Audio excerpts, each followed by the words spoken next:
When we hear about a leadership failure, it often sounds sudden. A headline, a resignation, a fall from favor that seems to come out of nowhere.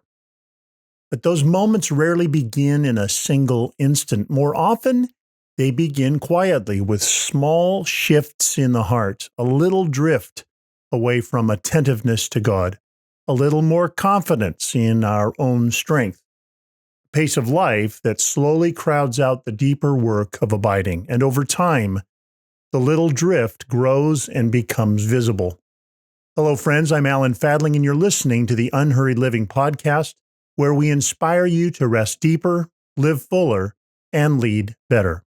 Today, I'll be talking with Peter Greer, president of Hope International and co-author of the new book, How Leaders Lose Their Way. Together, we explore why even sincere leaders can gradually drift from their calling and what helps us stay close to Jesus and finish well.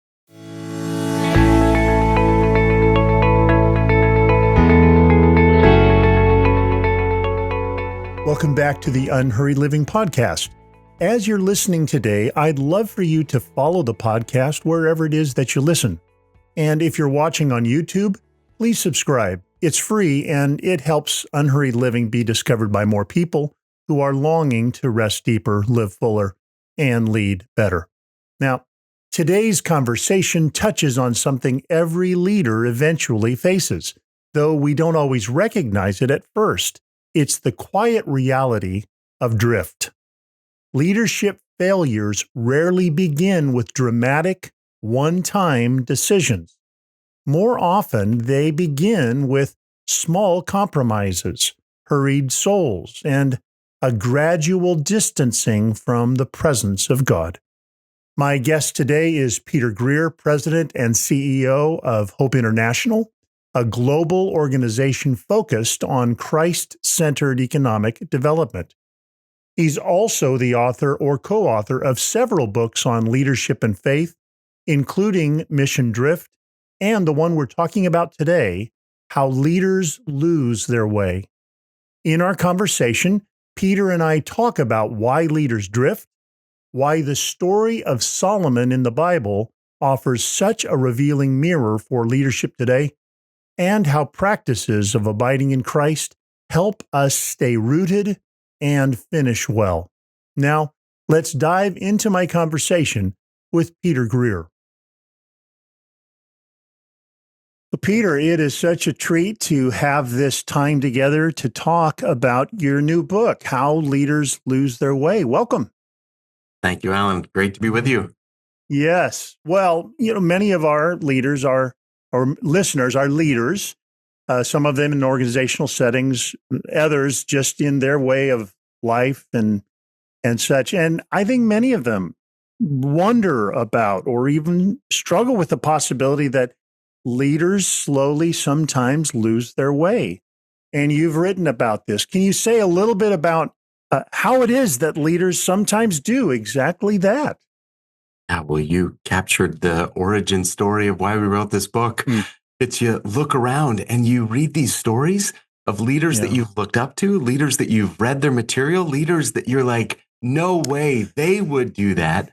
And you can't help but have that happen not once, not twice, but multiple times before you start asking a different question. Not how did they do that, but Lord, help me, show me where I am on a similar path, because I don't want that to be the path that I am on.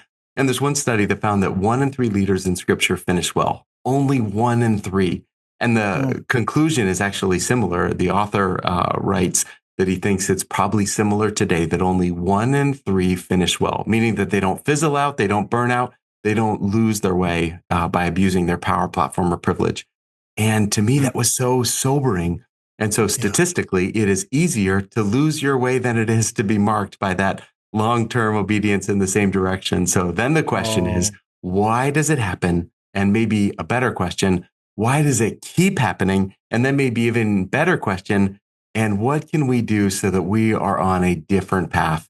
So that was the course of study. And I'm so grateful for leaders who shared their story with us with courageous vulnerability and invited us to say, this is where I went wrong. go in a different direction. Wow. Well, I mean, like you, I think about this too. I've been in vocational ministry for a little over 40 years. And so, yeah, I could tell stories about other people, but I can also see in my own 40 years of life and leadership some critical moments where I think I was drifting, but thankfully God brought someone along my path, or something happened that the drift didn't go too far. I wonder if you can talk about maybe some of the early signs for leaders that something is beginning to shift or drift in their life and leadership. Yeah, and please hear me. Like, there is zero judgment in terms of like the hymn "Come the Fount of Every Blessing" has this line that I absolutely love, and it says, "Prone to wander, Lord, I feel it. Prone to leave the God I love." And to me, that actually is the starting point, is just realizing that you and I could drift.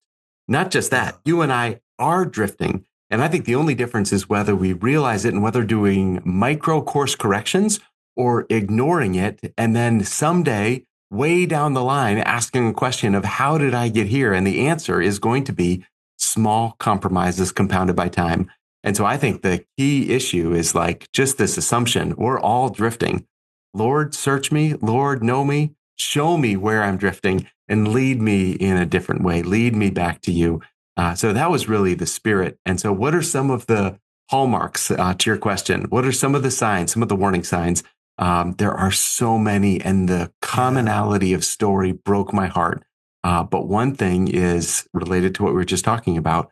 I never thought it would happen to me. That was a constant refrain. This happens to others, but this isn't going to happen to me. And I would say that is a dangerous, dangerous belief. Number two is inattentiveness to small compromises, believing like the rules apply to others, but maybe there's a little bit of exceptionalism for me. And that is a danger warning sign. Number three, isolation. There's just no one who really knows what's going on. And the question is, who are those people? It's only got to be a few, but who are the people that there literally is no topic off limits? There literally is nothing that you could not share, and know that they would immediately respond with love, care, and compassion, and sometimes a smack upside the head if that's what's required as well. But who are the people that are in our lives? And I could go on, but a lot of it is like attitudes that are upstream from actions, and attitudes that we justify as being no big deal. But the biggest conclusion is that those attitudes actually are a very big deal when compounded by time. Yeah, I'm really struck by your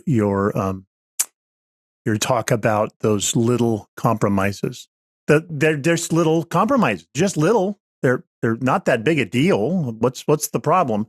But it's the compounding part. You know, I think you use the image of, if you're just a degree off course, sure, that doesn't make any difference in 20 yards or 100 yards, but start multiplying that by miles. Now you've ended up in a very different place than you intended to be. Yeah, that's it. And so to me, then that gets to, so where am I 1 or 2 degrees off? Because that is the easiest time to course correct.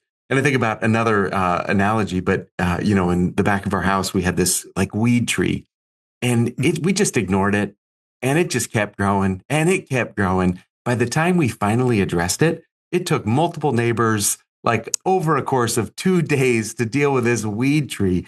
And what would have happened if 3 years ago we would have gone out? How long would it have taken us to deal with that?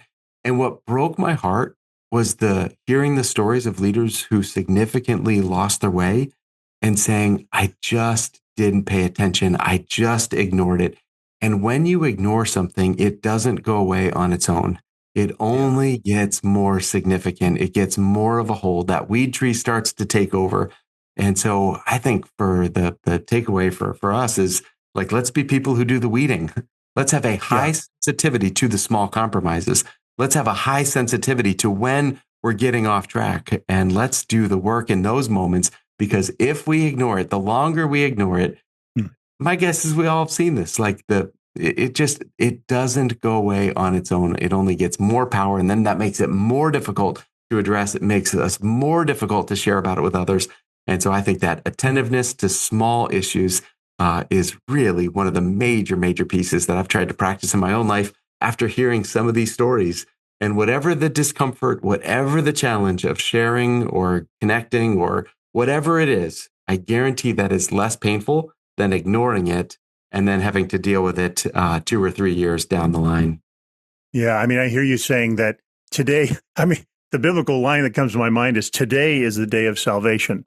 You know, it's like today is a much easier day of salvation than a year from now or 5 or longer. And it will never be easier, if that's the right language, than to address where you are today and start in a new direction if that's what's needed. It also strikes me that what you're saying is there's a kind of holy mundaneness to our lives, the everydayness of our journey with God. And sometimes I think leaders think that all of the stuff in their leadership life are the big headline-making things. But what I hear you saying is often it's those hidden realities. They're small, they seem inconsequential.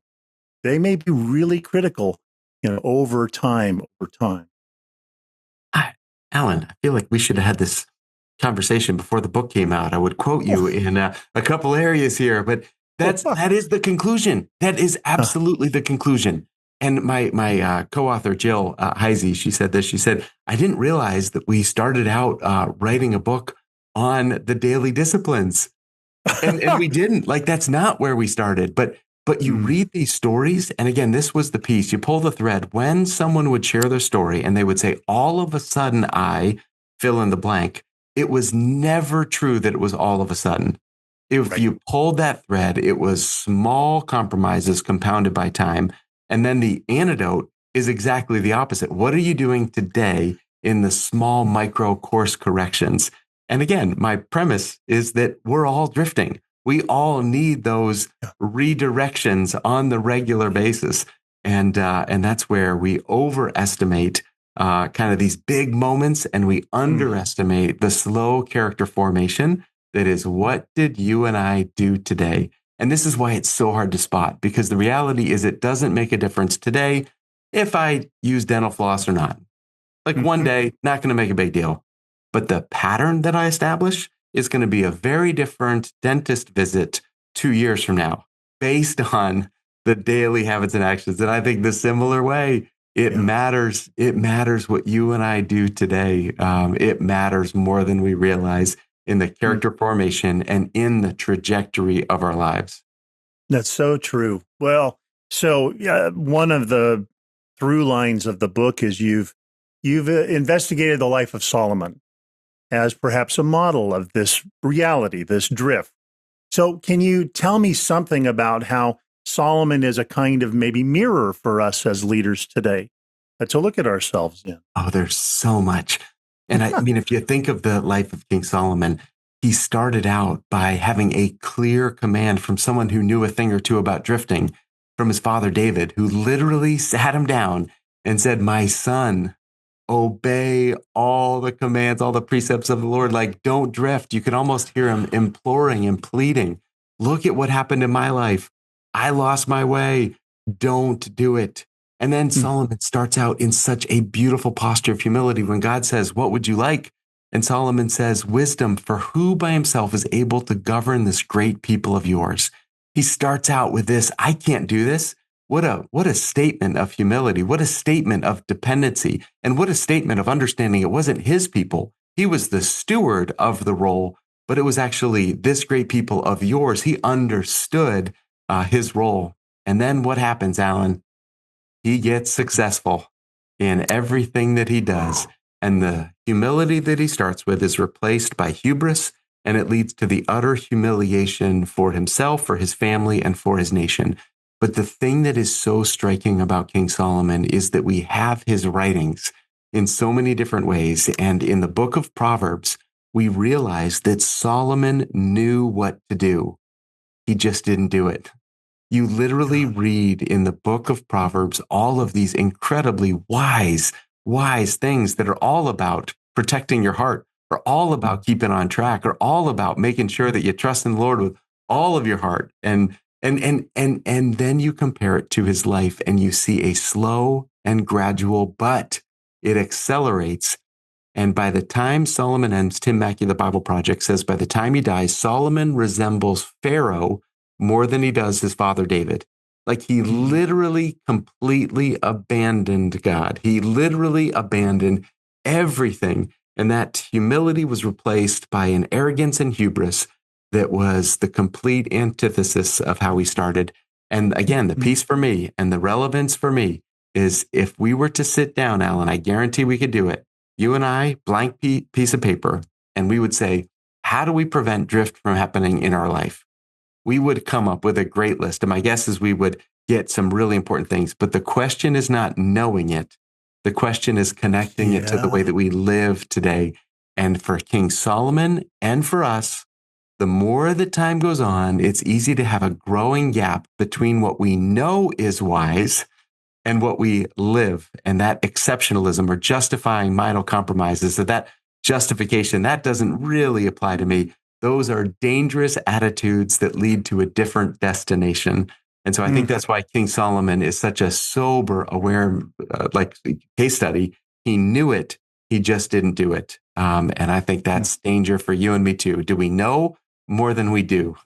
Do we know in our head more than we live out in our lives? And the bigger that gap, we are in a dangerous position.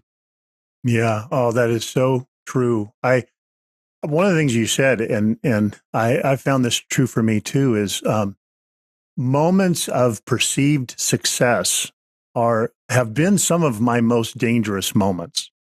I somehow have imagined that my success sort of makes everything else unimportant. Haven't I proven that I'm faithful and I'm doing good work? Look at this success. However it is, I'm happening to measure it at the moment. So, and I think we could all measure moments that feel successful. Those may be the moments we most need to remain awake. Wow. I had one friend tell me, success is much more spiritually dangerous than failure. And Alan, we heard stories that would not be appropriate for me to share, but it was like after these mountaintop moment experiences, breakthroughs in ministry, church celebrations, that same day, some of the most unwise decisions were made. And it was like, how does this happen? And I think it's because our guard goes down. I think it's because we allow an attitude of, I deserve this to start seeping in. Entitlement. I deserve this, or I don't need to be on my guard. And I think you're exactly right. In moments of success, that is a moment more so to get down on our knees and say, Lord, help. That is the moment to get out of the way and say, anything good that happens, pride and ego have no room. What do I have that you have not graciously given to me? That's right. It's not about my name. It's about yours. And I think the way that we handle success is how we address moments of unsuspecting vulnerability in those moments of great kind of ministry breakthrough. Or that, I think that's a wise word, Alan. That's so important. So, back to Solomon. We've got his story, we've got his insights from a number of chapters of his life in various, biblical books. I wonder, as you think about him, what might have been some of the early subtle shifts that led him off course? Like, he started in some ways so well, with so much good counsel and so much great intention. Yeah. No, there's one that immediately jumps to mind, and it actually is the difference between his father's story and his story. His father, David, made a mess of things, and Nathan the prophet came and told him a story and said, you are that man. Joab, his commander, said, David, that's not a good idea. The census, that's not a good idea. He had a friend named Jonathan who walked with him, and that was a real friendship. And then you compare that to the life of Solomon. How many times did anyone challenge or confront King Solomon? King Solomon wrote, wounds from a friend can be trusted. And yet you look at his life, and this is one more example where what he knew to be true was mismatched with the life that he lived. there's 0 instances where anyone challenged his authority. 0. And so the question for me is, who in my life is a friend who is good enough, who's willing to inflict a few wounds, who's willing to look at me in my eyes and say, hey, Peter, you're going the wrong way. Hey, Peter, that's a really dumb idea. Hey, Peter, that really sounded arrogant, what you just shared. Like, how do we pay attention to the friends in our life? And I think that's where the life of King David led to repentance and return. And the life of King Solomon went unchallenged to a place of totally walking away from God. So I think that's, again, ancient story, but it's the same thing. Who in our life knows us enough, is not on the payroll, who in our life cares about us enough to inflict a few wounds. And if we can't think of the last time someone inflicted a few wounds, I think it might be time for us to explore the depth of our friendships and invitations and to have those core group of friends that we're going to do life with full invitation to tell us when and where we're going off track. And Alan, if I could do one more kind of key piece, I look at the life of King Solomon and his accomplishments. He had one gear, and it was just the next accomplishment, the next trade, the next conquest, the next building, the next. And I know someone who wrote a book about how important pace is and how important it is to actually get out of that red zone. And I look at the life of King Solomon, and I don't think he ever slowed down. I don't think he ever prayed the prayer that his father David prayed of, search me, Lord, know me, show me where I'm going off track. And I think the other piece is he had a pace that I think did not allow reflection. And again, this is not pointing to King Solomon. This is pointing to my own heart. And so what does it look like to give time and pace and place to slow down enough and to actually ask? For me, it's a different prayer. It's not show me if there's any offensive way into me. It's like, show me where there is. Where is it? Show me where I'm going off track. Because I'm pretty sure I got some things. Lord, would you, in your grace, show me where I need a course correction? Well, so a connection I'm making as you sort of unpack that is, we talked earlier about the unique temptation of success. One of the elements of that is when you're in a season of success, you're not going to stop. You don't want to lose momentum. I mean, you've got so many great rationales for not stopping. And so if you've got this season where everyone seems to like you or everything seems to be going your way, the last thing you want to do is stop. Don't you think? No, well said. Well said. Right. Yeah. Yeah. Well, so yes, you talked in one of the chapters about, the tendency for speed. I wonder if you can think out loud a little more, kind of maybe intersecting, a message that matters a lot to us, this unhurried pace of Jesus. We think it's genius. We think he got more done in his 3 years than I've done in 40, and his 3 still last 2,000 years later. I just think that's pretty amazing. And you're talking about this subtle shift or drift that can happen over time. Say more maybe about this need for speed and this tendency for drift. Yeah, I mean, so the one of the fun parts of writing this book was we were looking at just different analogies, right? Like what connects, and my friend was hearing about the kind of just the pace, and he said, in my car, when I have it in sport mode, the dash totally blacks out because the manufacturers of this car know that my attention has to be on one thing and one thing only, a small window. You are not looking at the dashboard, let alone you're not looking at the person to your right. You're not looking at the people in the back seat. You're not looking at the scenery. You are only looking at one thing, and it's what's right in front of you. And so, of course, the only thing that I could say is, can we go for a ride? Because your car sounds different than my car. That sounds like a little different from our family vehicle. And it's true. Like, you're going at such a speed. He took me to a safe spot. And I mean, your focus, it's only on this tiny window right in front of you. And I think that's to me, one of the pieces that surprised me is people who lost their way, they didn't realize the impact on the people that were all around them, not just in the moment, but in the buildup, because it had been so long until they had said, I'm going to get out of sport mode.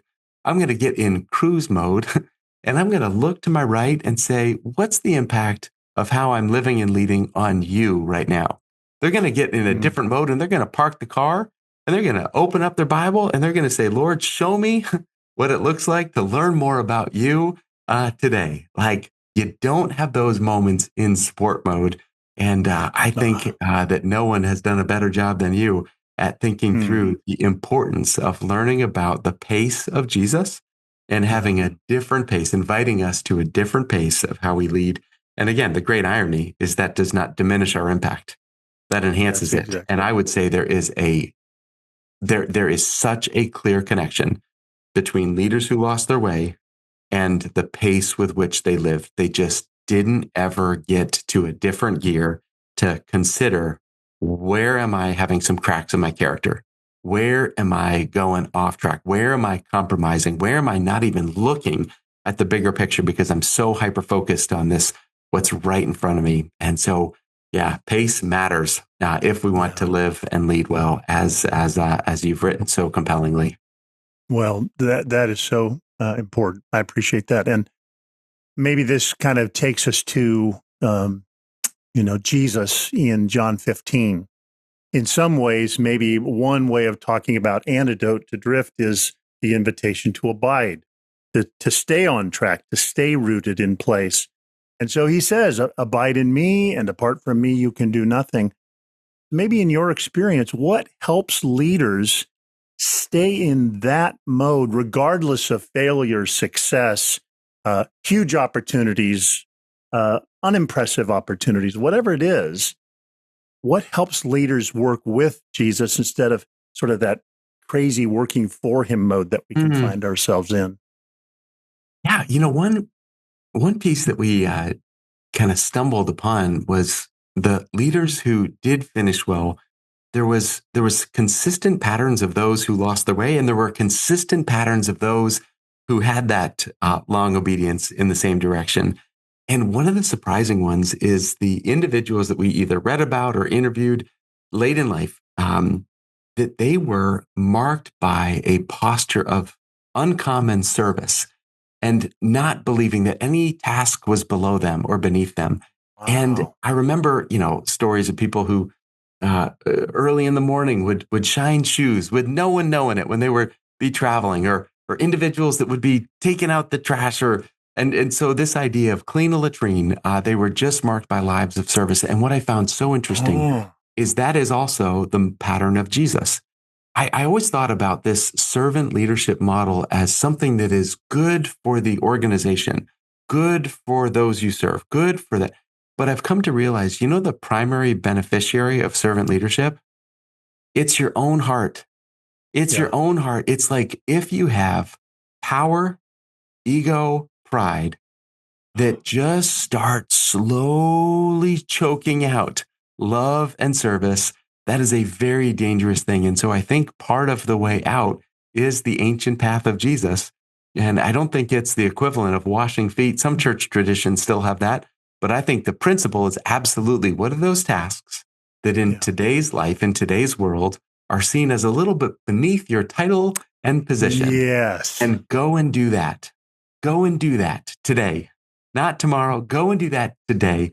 Find some activity. Go take out the trash. Go find something that is other people are supposed to do that. And my guess is, yes, it's true. It'll make an impact in your organization. But the biggest impact is going to be your own heart. It's going to be one small way of having a check on pride and arrogance and ego. And we need that. We need that in our lives. Our souls so desperately need that kind of grounded, and especially when it's done in such a way that no one will ever know that we did that thing, whatever it was, that little act of service. It is so It's a small healing. example, Alan. Yeah, totally. Small example. But as we looked at certain monastic communities, it was so interesting to me that prayer, that makes sense. like worship. Yeah, that makes sense. But they also had these regular habits and patterns of doing the mundane, regular habits Yeah. and patterns of doing the service. And that is not only for the functioning of their institution, it also is for the spiritual formation of their heart. And I just started to look at that in a little different light of just how much I need those simple acts of regular service, little fanfare, yeah, it in some ways can shape our hearts. That's so good. So a little earlier, we were talking about how so much of the remedy or the antidote for this tendency to drift is mundane. It's maybe hidden. It's likely daily. I wonder, as you think about, spiritual practices, of course, we could list a catalog of potential spiritual practices, but can you think out loud about some spiritual practices that have seemed to be especially important to help address this tendency for drift? Yeah, I love the question, Alan, and in some ways, this is going to be the most maybe not inspiring answer. But it's the basic things that have been around for a long time. You mean it's not some secretive, proprietary? I'm sorry. I got nothing secret, nothing proprietary. But we can go back to the way of Jesus. And I think as it relates to that other, when was the last time there's a little bit of stillness and silence for our soul? When was the last time we had that? And the pattern that we see in Scripture is 1 out of 7. And I do believe devices and the pace with which we live, we need it more, not less. And if you cannot remember the last time you were physically absent from your phone or screen, your soul might be crying out to be nurtured in another way. So silence and stillness matter. And the other, fasting and confession. We kind of got lost them on the way, but there's something powerful about having a break from something physical to drive us to the spiritual. And that was not part of my life for most of my life. And it's pretty powerful, fasting and confession. And there's something freeing about just naming, that really, I did not handle that well. Lord, be merciful. Lord, be gracious. And his mercies new every morning. It is the most amazing thing. Amazing grace. How sweet the sound. There is forgiveness, but there is freedom in confession as well. And so I'd say fasting and confession matter. So silence and stillness, fasting and confession. Again, these are not new ideas. And then maybe just one other is friendship. So many of these issues are accelerated when we feel isolated and alone. And I think we have had enough of the digital, sugary, sweet form of friendship. And it's time to get back to the old fashioned kind of actually being with a person together and going on a walk and having a meal. And my guess is for a lot of leaders that are probably listening to this podcast, we have a lot of time with people, but if it's always for the task, if it's always to the destination, if it's not the walk of friendship, that's a different type. And we need not just time with employees and colleagues. We need time with people who are totally disconnected to do life together. And so I would say friendship is one of the most amazing gifts, friendship and community, amazing gifts that I think we have to work hard at to keep, to maintain, to establish in our lives as well. So, and again, nothing new, right? Those are all, but they matter. And the question is not, do we know those things matter, but are they reflected in how we have lived today? And it strikes me as you list those familiar practices, I think at least for some leaders, they do not see a one-to-one correspondence between those practices and the success of their leadership. To use Dallas Willard's insight, that it's a very indirect relationship. But I would push back on that, Alan. I think it is very direct, but the time horizon is long. It's not direct in the short term, but it is absolutely direct in the long term. Oh, that's very well said. And maybe that's like the farmer who plants the seed. He doesn't get an avocado the next day. It's going to be years before that becomes a tree that can bear an avocado. So I love the insight that it's a long-term reality. Yeah. The last thing, and this just has come to my mind, it strikes me that some of us anyway in our organizational leadership have arranged our leadership structures in a way that don't help us in terms of this tendency to drift. This tendency perhaps to put ourselves at the top of a pyramid with really no peers, with really no partners. Mm-hmm. And biblically, you think of someone like Paul, he's always talking about a Timothy or a Tychicus or somebody else who was alongside him. I wonder if you can just think out loud about some of the organizational implications. Oh, so good, Alan. And that was one of the unexpected things that we found as a consistent theme in those that did finish well, was they had a preoccupation by who comes next. They had a preoccupation with thinking beyond their time and tenure. And I think the part of the contributing factor is that we act as if we're going to be in a role forever. We act as if we're the only person that can do this role. We act as if the organization needs only us to do this role. And that sounds silly to say, but it might be a little bit closer to reality in how we live. And so what are you doing to pour into the next? And yeah, I know what some people are thinking, but if I do that, what happens if they take my spot? What happens if then I'm not needed anymore? I would say, congratulations, you just graduated to the next assignment. Yes, well done. But I think it's so hard to think beyond ourselves because there's a lot happening right now and there's a lot happening today. And I think the leaders who last, though, they really do have a preoccupation and a timeline that extends beyond themselves. And I think for me, one of the real practical ways that just came in is just this literally believing. And sometimes I even introduce myself. I am the interim CEO of Hope International.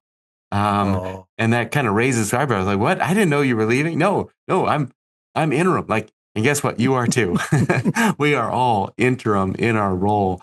And I think that is one of the other hallmarks because the more we can believe that we're not the star of the show, the more that we can believe that it's not about us, the better we are equipped to love, to serve, to invest, and ironically, to build much healthier organizations that are going to outlast any one particular leader.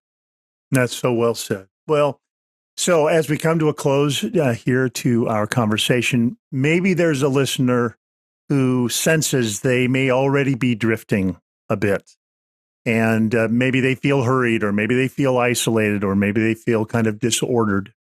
I wonder if you could just sort of speak as a friend, as a coach, as a pastor type to such a listener. What might they do next? Oh, Alan, I would say to that person, praise God. You realize it. That's amazing. The alternative of pretending you're not drifting, I would almost want to speak more to those people because that is actually more dangerous. If you hear this and are like, yeah, I probably have nothing in my life that I need to change or adapt or adjust. I pretty much am nailing it right now. I would say danger, danger, danger. And the alternative for those who realize they're drifting, I would say, you said it earlier, today, salvation has come to this house. Great. Go back to the unlimited mercy of God. Go back to the grace that we have in Jesus. And then don't just know about this. Figure out, what do we need to do to change? What do we need to do to, again, the analogy of drift. You're in that boat. You just looked up and you realized, I'm not on track. Refocus on that destination. Grab that oar. And today, what do you need to do to get on track? And that's where, again, the grace is never ending. The invitation to look up again is never ending. And the invitation today, what can we do today to make sure our lives are in alignment with what we believe that ultimate mission is of our lives? And may God give you the strength and courage and clarity of destination that I think helps us live and serve on mission. Oh, that is so good. And so again, today my guest has been Peter Greer, and we've been talking about his book, How Leaders Lose Their Way. Peter, it's been such a pleasure to have this conversation. Thanks. So enjoyed it. Thanks, Alan. Thank you for listening to the Unhurried Living podcast. To learn more about us, visit unhurriedliving.com. In the show notes, you'll find helpful links and information about our partner, Life Audio, and all of their other faith-centered podcasts.